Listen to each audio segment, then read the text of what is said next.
Olá para você que está acompanhando o Sabavlog. Hoje eu vou entrevistar ela, que é arquiteta e desenvolve projetos de acústica. O nome dela é Thaís Bach, a quem eu agradeço por ter aceitado o meu convite. Muito obrigado. Obrigada a você pelo convite. Tá certo, então. Para ser profissional de um projeto acústico, é preciso ser formado em arquitetura? É, vamos dizer que para assinar responsabilidade técnica de projeto, sim, é preciso. Arquiteto ou engenheiro. É preciso ser arquiteto para ter atribuição técnica de fazer projetos acústicos, né? Mas eu costumo dizer que a gente tem várias outras pessoas interessadas no assunto, como os músicos, o pessoal que mexe com som de eventos. Existem muitas outras, outros vieses, né, na parte de acústica. Então, qualquer pessoa pode aprender, qualquer amante de música, de som, pode aprender acústica, mas realizar projetos e assinar a responsabilidade técnica, aí sim é atribuição apenas dos arquitetos e alguns engenheiros, dependendo do CREA. Há quantos anos você trabalha nessa área? Desde 2015 foi o meu primeiro projeto na prática, né? O primeiro projeto que eu assinei, que era um projeto de estúdio, um projeto acústico. De formada, enquanto arquiteta, eu vou para 18 anos. Eu me formei em 2005, e já estamos em 2023, né? E a especialização em acústica eu fiz em 2009. Então, de 2009 a 2015 foi só teoria. Aí, de 2015 para cá, eu tô já realmente na prática. Tá certo. Além do rádio e da televisão, quais são os outros ambientes onde deve ter separação acústica e o porquê? Olha, eu costumo dizer que antes havia esse entendimento de que a acústica era só para rádio, cinema, TV, estúdio, mas não. O entendimento hoje é que qualquer espaço utilizado, né, por pessoas de elevada permanência, a gente fala de permanência prolongada, uma casa, uma residência, um espaço gourmet, um escritório, um consultório, as igrejas, todos esses espaços precisam de acústica. Além de toda a parte que eu falo que vem da questão industrial, de ruídos de equipamentos, de caixas de bombas, geradores, conjuntos de ar-condicionado, indústrias muito ruidosas, avenidas, barreiras acústicas. A gente tem uma área muito grande desconhecida que precisa de acústica, que precisa de profissionais que conhecem de acústica porque onde gera ruído pode estar incomodando. E o ruído com a necessidade de silêncio para dormir, para um restaurante, para fazer uma refeição, para desenvolver uma atividade, um setor, uma área comercial, corporativa, um escritório. Então, eu tenho trabalhado fortemente desmistificando isso, de que a acústica é para todo espaço, é para a cidade, é para o ambiente construído, muitas vezes é para ambiente aberto, né? Rodovias, ferrovias que passam no meio da cidade, a gente tem as soluções de barreiras acústicas, então não é só para estúdio de rádio e TV, assim, 90% da parte edificada de uma cidade. Onde eu falo que não precisa de acústica é onde não tem ninguém, nem ser humano, nem animal ocupando. Porque até para projetar um espaço, né? Eu tenho do exemplo sempre de uma conhecida que faz projeto de aras. Até para você fazer um projeto que é o animal que vai usar, você tem que ter o entendimento. Você pode melhorar o seu projeto se você entender de acústica. Certo. Só no meio da rua que não dá para fazer, né? Todos os prédios fechados teriam que ter, né? Não entendi. Só no meio da rua que não dá para fazer acústica. Só em lugares fechados é que deveria ter acústica, né? Então, vamos lá. O lugar aberto, que a gente fala que é campo aberto, você vai gerar o ruído vai se propagar. Mas a gente tem recursos para utilizar na fachada de um edifício que podem contribuir para para barrar o som. Então, uma marquise, um brise, uns muros, elementos verticais, horizontais, fachadas ventiladas, barreiras acústicas, árvores, vegetação. Então, assim, tudo isso pode ser usado estrategicamente, o próprio formato de um prédio, o formato de uma praça, tudo isso pode ser pensado pelo arquiteto e pelo urbanista a fim de utilizar a arquitetura de uma forma a beneficiar o conforto acústico, né? Então, no meio da rua não, porque ali vai passar carros, mas tudo que tiver próximo, né, pode ser projetado com esse ponto de vista, favorecendo o conforto acústico. Para deixar as paredes desses estabelecimentos com este recurso, com acústica, demora-se quantos dias para realizar esse trabalho? Então, ó, não é uma única parede. O isolamento, eu falo que o conforto ele é composto por dois pilares: isolamento e condicionamento.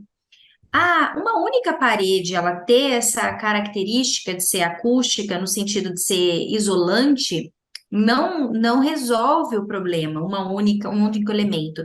Imagina um cubo, um ambiente fechado. Eu preciso que todos os elementos de vedação vertical e horizontal, ou seja, todas as paredes, piso e teto, e as janelas e portas, que são as esquadrias, eu preciso fazer com que todo o sistema tenha um isolamento semelhante, tenha o mesmo desempenho de isolamento, para que eles funcionem em conjunto. Então, um único elemento não resolveria. Então, o tempo que demora, ele é o mesmo tempo, eu falo, fazer uma parede acústica, uma parede que isola e uma parede que não isola, é basicamente o mesmo tempo. Colocar uma porta que tem isolamento, que não tenha frestas, que realmente tenha um RW, que é o fator de isolamento bom, é o mesmo tempo de colocar uma porta que não isola e colocar uma porta que isola. Mas o conjunto disso tudo é que pode funcionar ou não, dependendo do sistema construtivo, da espessura da parede, do tipo da porta, do tipo da janela. Não sei se eu consegui ser clara. Conseguiu, conseguiu sim. Mas os custos desse serviço são mais altos, né? Eu acredito. Qualquer pessoa pode ter acesso a esse tipo de trabalho? Vamos lá, isso é uma pergunta assim que muita gente quer saber e é importantíssima a pergunta. Existem materiais de alto custo no mercado da acústica, que tem muita tecnologia, tem design, tem muito desempenho, mas também a gente pode também ter um ótimo resultado de conforto, tanto de isolamento quanto de condicionamento, com materiais básicos, com tijolo comum, com madeira comum, né? Porque tudo depende do arquiteto. Como que o arquiteto vai especificar isso? Então, se eu preciso de isolamento, eu posso trabalhar uma parede de alvenaria mesmo um pouco mais grossa. Se eu preciso de isolamento, eu vou fazer a porta lá com o marceneiro da minha cidade, mas eu vou fazer uma porta que não tenha frestas, eu vou fazer uma porta com uma folha mais larga, com um fechamento 100%, que não esteja empenada. Eu vou evitar usar uma porta de correr, entende? Eu vou, em vez de eu colocar uma janela com blindex comum, eu vou colocar uma janela de alumínio com um perfil fechadinho. Vou procurar soluções mais completas, e aí sim, numa solução, por exemplo, de janela, fica difícil, né? Vai realmente, a janela pode custar mais caro, mas, por exemplo, materiais básicos você pode usar, né? Então, você vai evitar, por exemplo, para ter conforto interno, você vai evitar excesso de materiais reflexivos, como gesso, parede de pintura, piso porcelanato, espelho, vidro, granito, que são todos materiais muito reflexivos. Então, é, depende muito mais da estratégia de projeto do que o poder aquisitivo do cliente. Então, desde a fase de projeto, se você quer mais silêncio, se você quer um ambiente com mais conforto e está passando uma avenida aqui, você já, desde a fase de projeto, você já vai pensar, como que eu posso afastar ao máximo a área que eu quero silêncio da fonte do ruído? Que barreiras eu posso colocar ali? Qual que vai ser o desenho do muro? Como que eu posso pensar numa vegetação que vá também contribuir para essa barreira? Como que eu posso desenhar uma arquitetura que me ajude a barrar o som, projetando marquises, elevando a platibanda, aumentando a espessura da parede. E eu estou falando disso aqui tudo de estratégia de projeto, que não custa mais caro, mas o arquiteto precisa entender, né? Precisa saber como fazer isso, né? Que é o grande entrave que a faculdade não ensina, né? Mas, e aí sim. Ah, Thaís, agora eu quero um material, vamos supor, quero um material, eu vou pegar aqui uma placa, essa aqui é certo? uma placa de madeira ranhurada, vou mostrar aqui para a câmera, ranhurada e perfurada, não sei se está conseguindo perceber, tá? Sim. Esse material, o cliente, ele pode fazer um painel de madeira, vou voltar aqui, o cliente, ele pode fazer um material com placa de madeira normal, e ele pode usar o material assim. O preço da placa em si é muito semelhante. Só que essa vai ter a função acústica e a outra não. Então, você conhecendo o material certo, sabendo aplicar, você consegue ter ótimo resultado sem ter uma obra muito mais cara do que uma obra do que ela seria sem nenhum conforto acústico. Preparei uma pergunta sobre a caixa de ovos, né? A caixa de ovos que dizem que também ajuda nesse sentido. Mas ela é Aham. mais simples, né? Ou ela ajuda bastante também? Então, é como eu te falei, a gente tem dois pilares: isolamento e condicionamento. Por que que as pessoas usam? A caixa de óculos teve um professor numa universidade, eu tenho até o livro aqui, só que agora eu não sei, eu precisaria procurar. Ele testou materiais alternativos e ele testou a eficiência da caixinha de ovos. E dá para dizer que sim, ela tem um coeficiente de absorção, então ela atua no condicionamento interno, ela não atua no isolamento, certo? Então, se você precisa fazer um home office, fazer um estúdio de gravação caseiro, com pouco dinheiro, né, com pouco investimento, você pode utilizar materiais alternativos e essa seria uma das opções. Pelo que eu me lembro, o gráfico de desempenho era melhor a partir da gama de 1000 Hz, nas frequências mais altas. Então, vamos dizer assim que é melhor do que nada. É melhor do que uma laje sem nenhum tratamento, é melhor do que um gesso com pintura, que é muito reflexivo, mas a gente precisa também alertar para as outras questões, né? Onde eu vou colocar riscos de ser inflamável, riscos de poder soltar algum resíduo. Então, é realmente uma solução alternativa para situações bem específicas, né? Bem, assim, bem amadoras para pessoas mesmo, não de uso profissional. No caso, para a gente não especifica esse tipo de solução. Certo. E você também, né, faz o trabalho de ajudar demais profissionais a serem referência. Como é que funciona esse trabalho, Thaís? Então, quando eu comecei a trabalhar nessa área, os projetos começaram a surgir e eu comecei a perceber que grande parte dos trabalhos que os clientes que chegavam até mim já tinham contratado outros arquitetos e mesmo assim estavam com problema. E aí eu comecei a pensar, meu Deus, isso aí podia ter sido evitado na fase de projeto, né? Se o arquiteto entendesse de acústica. E com o tempo como eu já tenho uma formação, né? Eu fiz mestrado, já fui professora universitária, já dei aula em 3 universidades. Eu formatei um curso online que eu ensino acústica para arquitetos, né? Poderem melhorar os seus projetos, elevar a qualidade, elevar o valor dos seus projetos e realmente atuar na área, com toda a experiência prática e teórica que eu tenho desses anos todos de atuação. Então, todo e qualquer arquiteto já tem atribuição técnica para fazer projeto acústico. Por que eles não fazem? Porque eles não têm capacitação suficiente. Na faculdade, essa é uma disciplina muito, muito pequena, de poucas horas. Então, os arquitetos eles não saem capacitados, não saem com segurança para atuar na área. Então, o meu trabalho é esse. Eu tomei como uma missão difundir esse conhecimento, né? Então eu ensino, eu divulgo, tem muito conteúdo gratuito na internet, no meu Instagram, né? No meu canal do YouTube, que você pode colocar aí de repente depois na legenda ou na descrição. E quem tiver interesse, Tem muito conteúdo gratuito e quem quiser aprofundar, tem as turmas que eu abro de tempos em tempos. E aí, a partir daí, o arquiteto muda, né, a forma de ver a arquitetura, muda a forma de projetar, começa a levar em consideração a importância da acústica, da especificação, desde a fase de projeto até a conclusão, especificação de acabamentos. Você foi uma das primeiras, foi a primeira pessoa que eu vi no Instagram a se dedicar à arquitetura acústica. Eu nunca tinha visto antes. Será que é porque não tem muita. Será que é porque no curso ele tem um lugar, um espaço pequeno no curso que muitos arquitetos acabam não dando valor e acabam não se dedicando? Eu acho que sim. Eu acho que a gente tem uma situação no ensino de arquitetura nas universidades, que é o arquiteto é como um médico generalista.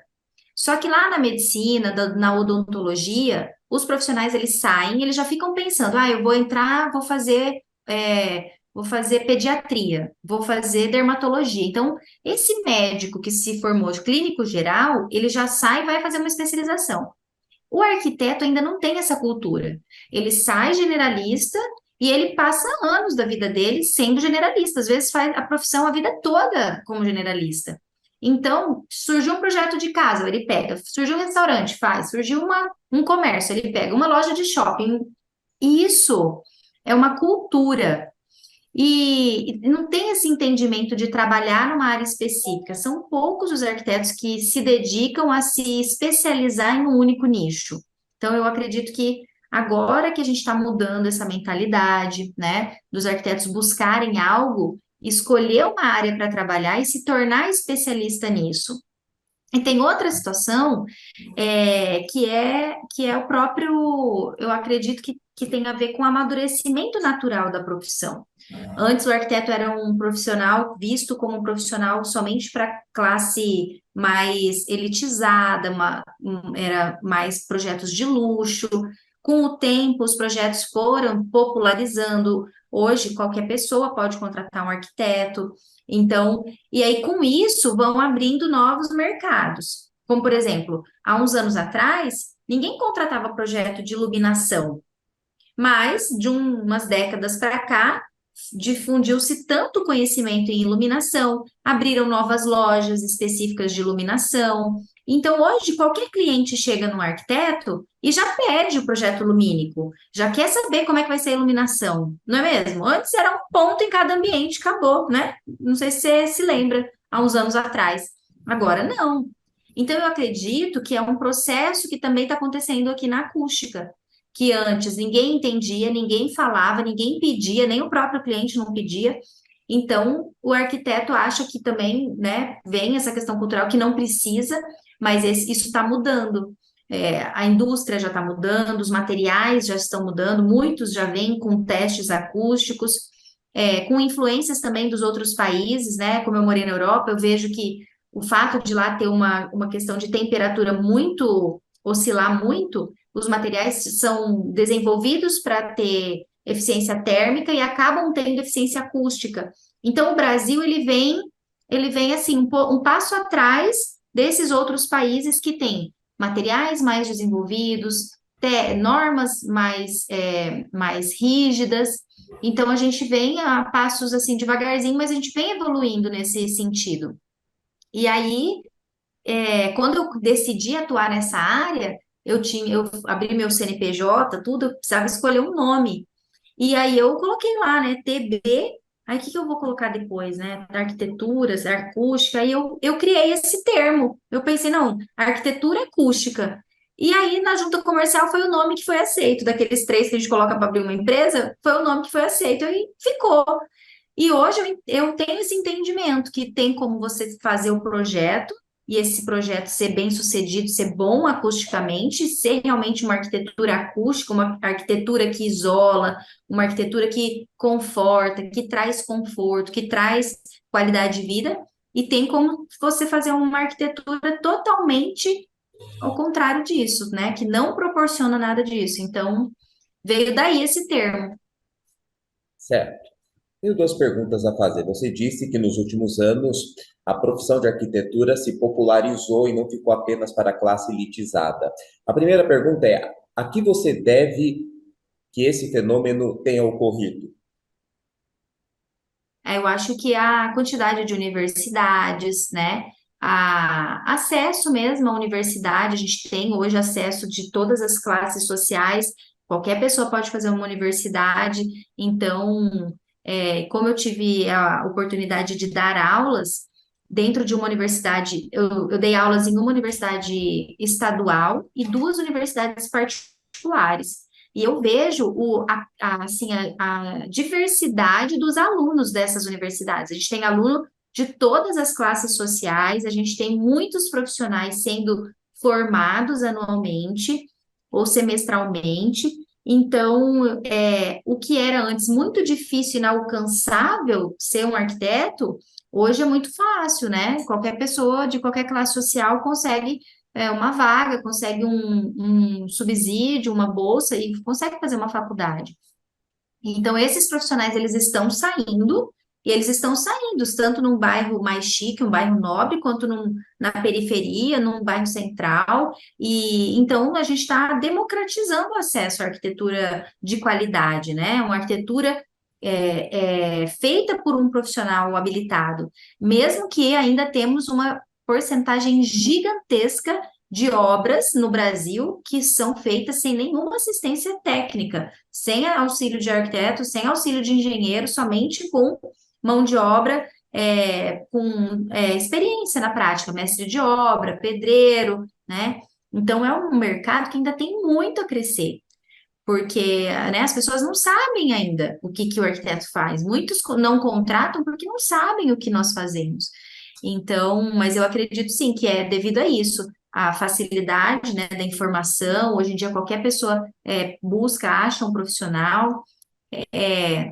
Tem profissionais de todos os preços, né? Assim, então, e eu acredito que eu atribuo a isso o fato de estar mais acessível. E a segunda pergunta é: as escolas públicas e os hospitais públicos, que têm hoje muitas deficiências em relação aos próprios prédios, acha que futuramente os prefeitos, os governadores possam se preocupar em estarem colocando na realidade dos hospitais e das escolas a acústica? Olha, eu espero estar viva para ver isso, sabe? Eu espero que aconteça ainda há tempo. É, eu acho que é um processo longo, né? É um processo longo, mas sim, eu acredito que é possível conscientizar. Isso vai muito da questão do gestor, né? Do gestor público, de quem aprova um projeto, de uma obra, né? Obras licitadas, dependendo da visão do arquiteto. Mas para a gente chegar nesse nível, o primeiro grupo que a gente tem que conscientizar é dos arquitetos, é daquele que faz o projeto. Porque eu falo que não é responsabilidade de uma pessoa leiga dizer como deve ser a arquitetura, como deve ser, qual material devo colocar para isolar ou para absorver. É do arquiteto. Eu sou a pessoa técnica.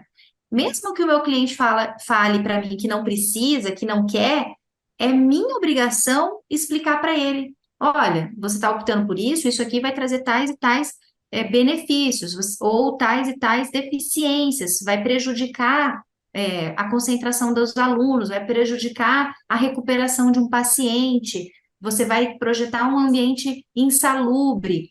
Então, para chegar nesse ponto de acontecer isso nas obras públicas, a gente precisa ter uma classe de arquitetos conscientizada, uma classe de arquitetos que realmente defenda colocar. Da mesma forma que a gente defende conforto térmico, não vou virar alguns ambientes para o sol, para o poente, ou outros ambientes eu preciso virar para o sol nascente. A acústica é a mesma coisa. Então, quando a gente tem um grupo forte, uma classe de profissionais forte que defende, não vou colocar um ambiente que não passa uma cadeira de rodas. é acessibilidade. Então, assim, não se projeta mais sem acessibilidade, não se projeta mais sem pensar em sustentabilidade, não se projeta sem pensar em luminotécnica e em térmica. Por que que se projeta sem pensar em acústica? Então, é um processo, mas quem que a gente precisa educar, né, conscientizar primeiro, não é o cliente. Nem o cliente nem o cliente privado, nem o cliente do setor público. É o arquiteto, são os profissionais. Certo. Me conte agora como que é diariamente a sua rotina de trabalho.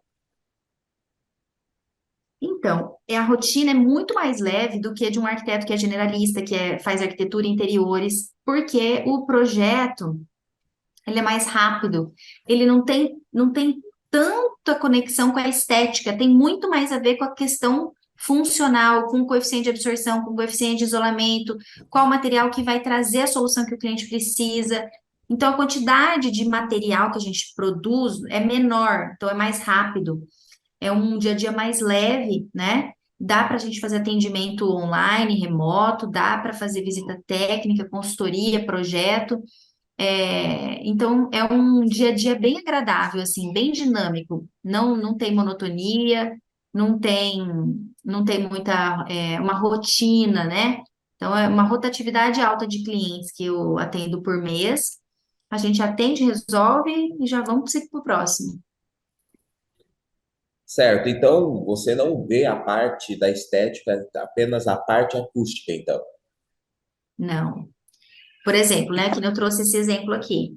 Tem Assim, muitas vezes que o cliente, e acho que esse talvez seja a grande diferença de ser uma arquiteta que trabalha com acústica do que ser um engenheiro que trabalha com acústica, porque alguns profissionais estão muito mais focados na questão técnica do desempenho do que no resultado estético. E a gente consegue, numa disciplina, né, um arquiteto consegue proporcionar conforto acústico aliado ao belo, a beleza do ambiente, a estética, as combinações de cores. Então, eu acho que é o cliente, é isso que o cliente busca, né? Ele busca algo que seja bonito, não que algo vai todo ambiente parecer um estúdio, não é isso que ele quer. Então a gente consegue, né? Consegue trazer materiais que temos diversas opções hoje de materiais que em qualquer lugar na sua casa, do espaço gourmet, sei lá, de uma sala de TV, um dormitório, um escritório, um cinema, a gente consegue trazer conforto acústico aliado com beleza.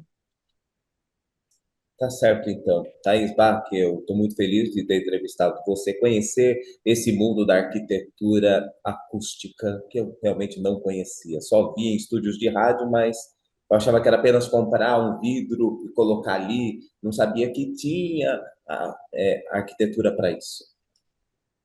Tem muito espaço, é um campo que está crescendo muito e que depende muito de nós explicarmos para as pessoas, né? O seu trabalho vai ser muito bom porque a gente precisa ir conscientizando as pessoas. Às vezes a pessoa está sofrendo com um problema de acústica e nem sabe que teria solução para aquilo. Então a gente precisa ajudar, né? É uma forma de atuar com projetos que a gente consegue de fato impactar na vida das pessoas. Certo. Muito obrigada. Obrigado você por ter aceitado o meu convite. Obrigada. Tchau, tchau. Tchau, tchau. E até o próximo Sábado Blog.